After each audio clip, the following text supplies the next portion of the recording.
Crypto industry के लिए, crypto वालों के लिए गवर्नमेंट की तरफ से एक अच्छी खबर आ रही है, एक अच्छा सिग्नल मिल रहा है, जिसके बारे में जानकर आपको ऑफ कोर्स बड़ा अच्छा लगेगा। एल्स टेंशन तो हम और आप यहाँ ना पिछले 1-1.5 साल से झेल ही रहे हैं, हम देख रहे हैं कि क्या हो रहा है। वैसे जब बजट में एफएम निर्मला सीतारमन ने क्रिप्टो को टच ही नहीं किया था, उसका जिक्र भी नहीं किया था, तो लोगों को लगा था कि भाई अब तो दिक्कत बढ़ जाएगी, बिकॉज गवर्नमेंट तो मतलब क्रिप्टो का नाम भी अब नहीं ले रही है, उसको शायद क्रिप्टो का नाम भी पसंद नहीं है। बट उसी दिन वीडियो में मैंने आपसे बात की थी एंड कहा था कि एफएम ने बजट में क्रिप्टो को टच ना करके भी काफ़ी कुछ कह दिया एंड ये अच्छी बात है। और अब ऐसा ही हुआ है, गवर्नमेंट की तरफ से जो सिग्नल अब मिल रहे हैं क्रिप्टो मार्केट को लेकर वो प्रोग्रेसिव ही है। इनफैक्ट एक बार नहीं बल्कि पिछले कुछ दिनों में एफएम ने 2 बार क्रिप्टो पर बात की है। सो आज इस वीडियो में मैं आपसे इसी पर बात कर रहा हूं, जानते हैं कि एफएम ने इस बार क्रिप्टो पर क्या बड़ा स्टेटमेंट दिया है, क्यों ये क्रिप्टो मार्केट के आपके लिए एक पॉजिटिव खबर हो सकती है एंड आगे गवर्नमेंट क्रिप्टो पर क्या प्लान कर रही है। इन सब पर बात करेंगे बिटनियम फाउंडर काशिफ रजा से। काशिफ भाई से बात करने से पहले एफएम ने क्या कहा है इन अ नटशेल वो जान लेते हैं, फिर इस पर आगे डिटेल में बात करेंगे। सो फाइनेंस मिनिस्टर ने क्रिप्टो पर एक बड़ा स्टेटमेंट दिया, ऑफ कोर्स बड़ा स्टेटमेंट है, जिसमें उन्होंने कहा है कि क्रिप्टो एसेट्स और वेब3 रिलेटिवली नए हैं एंड इवॉल्विंग सेक्टर है ये पूरा, और इस पर कोई भी बिल या फिर कोई रेगुलेशन लाने के लिए इंटरनेशनल कोलैबोरेशन की ही जरूरत पड़ेगी और इस पर सरकार दूसरे देशों से बातचीत कर रही है, डिस्कशन कर रही है। यहाँ पर इंपॉर्टेंट बात यह है कि G20 कंट्रीज से इस पर डिस्कशन हो रहा है एंड ये एफएम ने क्लियर कर दिया है। और उससे भी इंपॉर्टेंट बात यह है कि अपने इस स्टेटमेंट में निर्मला सीतारमन ने क्रिप्टो माइनिंग का भी जिक्र किया।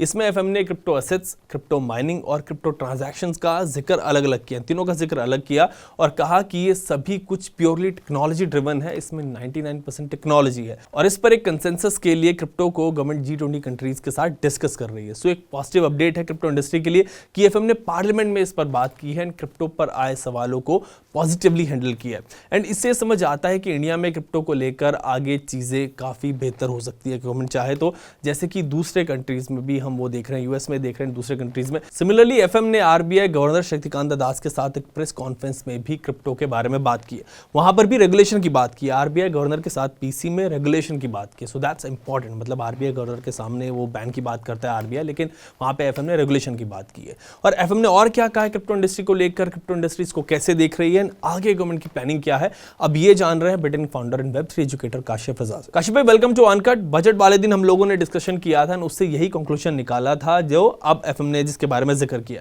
सो बड़ा पॉजिटिव साइन मुझे लग रहा है क्रिप्टो इंडस्ट्री के लिए। सो आप बताएं कि एफएम ने और क्या कहा है एंड इसका मतलब क्या है क्रिप्टो इंडस्ट्री के लिए, थोड़ा व्यूअर्स को आप ये समझाएं। ऐसा लगता है कि जैसे जब भी फाइनेंस मिनिस्टर से सवाल पूछे गए तो सारे सवालों में एक चीज कॉमन निकली कि G20 के साथ वार्ता चल रही है, G20 के जो मेंबर्स हैं उनके साथ वार्ता चल रही है। जैसे उनसे क्रिप्टो माइनिंग पे जब सवाल पूछा गया, बहुत अच्छा सवाल था वैसे, अगर जो सवाल पूछना की जो क्वालिटी थी वो क्वालिटेटिव सवाल था और मैं अप्रिशिएट करता हूँ कि इस तरीके के सवाल अगर पूछे जाते हैं लोकसभा में, राज्यसभा में, तो ये अच्छा साइन भी है। अच्छा साइन ये है कि सवाल की क्वालिटी बहुत अच्छी थी। सवाल पूछने वाले ने पूछा कि भाई जो क्रिप्टो माइनिंग है उसका क्या फ्यूचर है और क्रिप्टो माइनिंग को क्या हम अलाउ करने वाले हैं, क्या चाइना ने क्रिप्टो माइनिंग को बैन किया तो क्या इंडिया के लिए अपॉर्चुनिटी नहीं है, इस तरीके का सवाल था। तो हम इसको कैसे देख रहे हैं, तो जिसको ऑब्वियसली फाइनेंस मिनिस्टर ने ये बोला कि क्रिप्टो हाईली रेगुलेटेड है और crypto is driven by technology, एक सिंगल नेशन इसे रेगुलेट नहीं कर सकता, सबको मिलके रेगुलेट करना पड़ेगा। और G20 की प्रेसिडेंसी को इंडिया लीड कर रहा है, पहला साल है मतलब 1 साल के लिए प्रेसिडेंसी मिलती है, तो इंडिया के लिए ग्रेट अपॉर्चुनिटी है। क्रिप्टो उसकी प्रायोरिटी है और इंडिया चाहता है कि G20 के बाकी इंडिविजुअल जो मेंबर्स हैं वो साथ में मिलके आए और जी और एक गाइडलाइन बनाए क्रिप्टो के प्रति। और निर्मला सीतारमन जी ने ये भी, फाइनेंस मिनिस्टर ने ये भी बोला कि जब भी गाइडलाइन आएगी उसमें माइनिंग इंक्लूडेड होगी। ऑब्वियसली वो सिर्फ ट्रांसफर, क्रिप्टो ट्रांसफर या ट्रेडिंग के रिगार्डिंग नहीं आएगी। अब क्रिप्टो माइनिंग और भी जो चीजें हैं क्रिप्टो की वो सब कवर होंगी उसमें।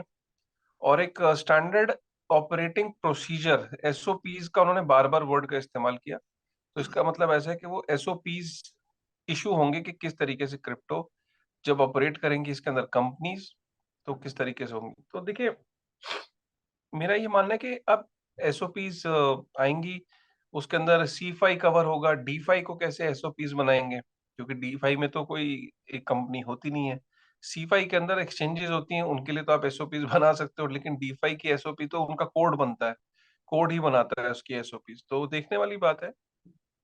ऑल एंड ऑल अच्छा साइन ये है कि डिस्कशन हो रही है हर जगह, G20 में, पार्लियामेंट में, राज्यसभा में, तो ये अच्छा साइन है। Yes, it's a good news हम सबके लिए। काशिफ भाई, आपने अभी कहा कि क्रिप्टो पर इंटेलिजेंट क्वेश्चंस जो है वो आ रहे हैं, पार्लियामेंट में क्वेश्चंस हो रहे हैं। सो इस वक्त जो क्रिप्टो को लेकर पूरी दुनिया में माहौल है, पूरी दुनिया मतलब इस पर बात कर रही है, हर जगह हर कोई क्रिप्टो को डिस्कस कर रहा है एक तरीके से, तो इसका प्रेशर क्या गवर्नमेंट पर भी पड़ रहा होगा कि क्रिप्टो पर अपना स्टैंड जो है वो क्लियर करे, और कोई ऐसा स्टैंड ना ले, मतलब कोई ऐसा स्टैंड ले एक्चुअली जो प्रोग्रेसिव ही हो?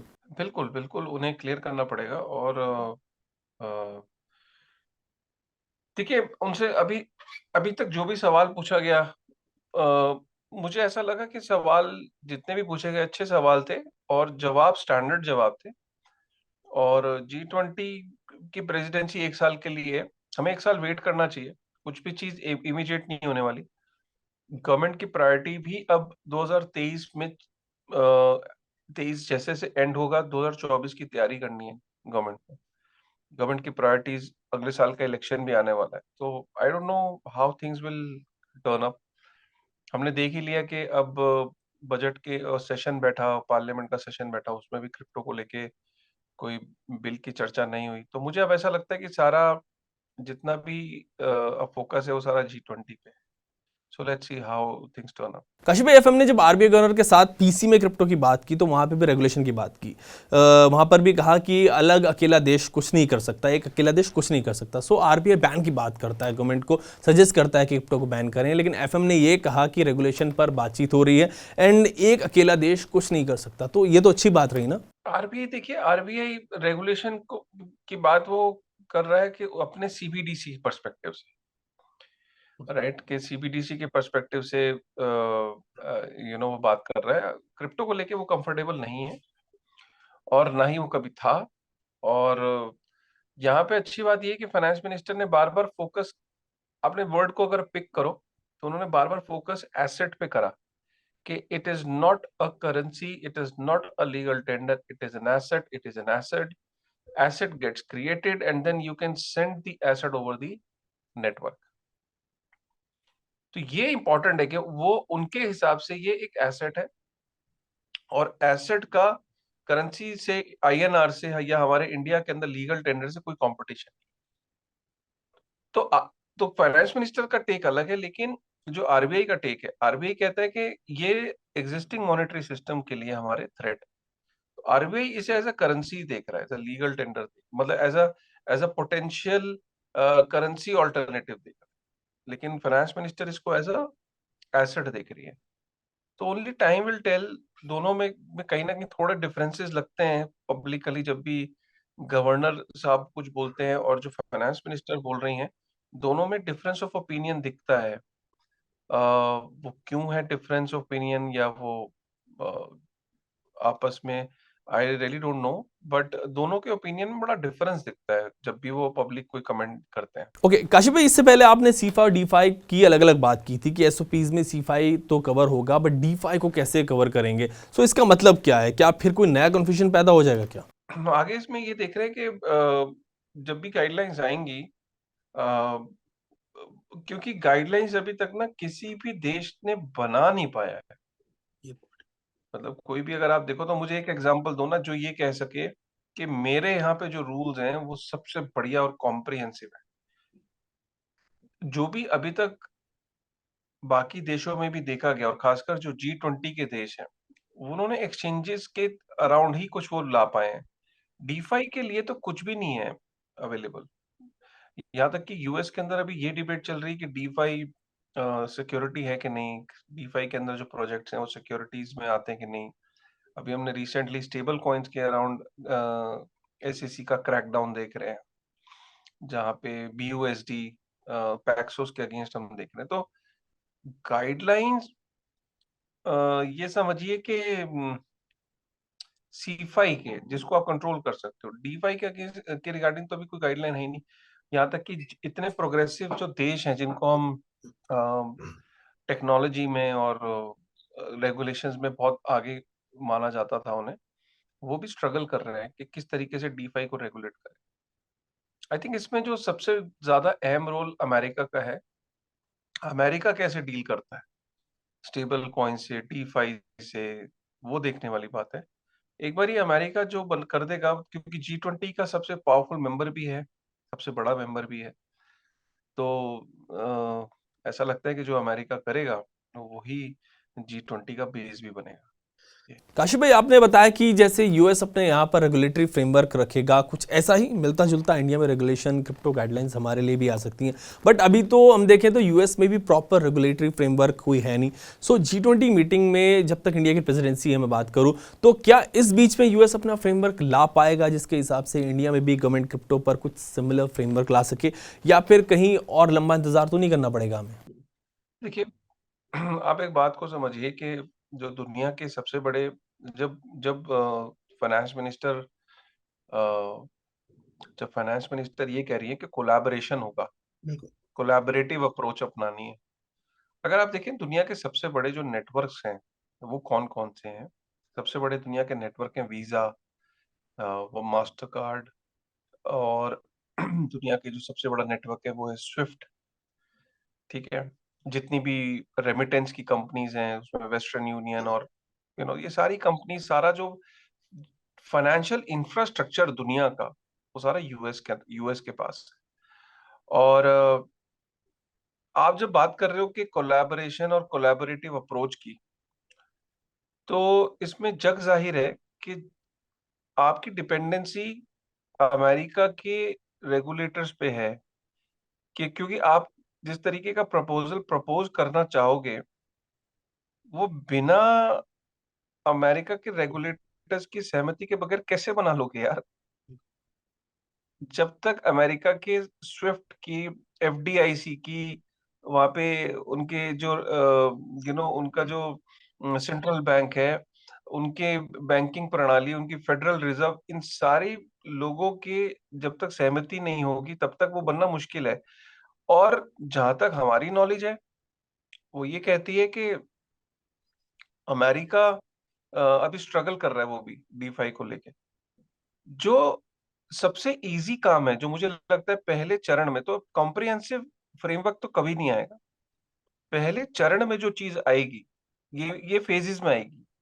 तो जब तक कॉम्प्रिहेंसिव कोई चीज़ क्लियर नहीं हो रही है, तो एक चीज़ तो ये कर ही देंगे, और वो चीज़ है ट्रैवल रूल। ट्रैवल रूल का मतलब ये है कि हर एक्सचेंज को, जो दुनिया में एग्ज़िस्ट करती है, उसको डेटा शेयर करना पड़ेगा आपस में। अगर कोई बायनेंस से इंडिया में, इंडियन एक्सचेंज में भेज रहा है, या कोई कोई इंडोनेशिया जैसे G20 का मेंबर है, तो इंडोनेशिया के एक्सचेंज से कोई कॉइन DCX में अगर भेज रहा है, तो इंडोनेशिया की एक्सचेंज को और कॉइन DCX को आपस में डेटा को साझा करना है, और डेटा साझा एक डैशबोर्ड पे होगा। एक डैशबोर्ड होगा जिसको कोई भी देश रियल टाइम में एक्सेस कर सकता है। इस तरीके के डैशबोर्ड बनाने की कोशिश है।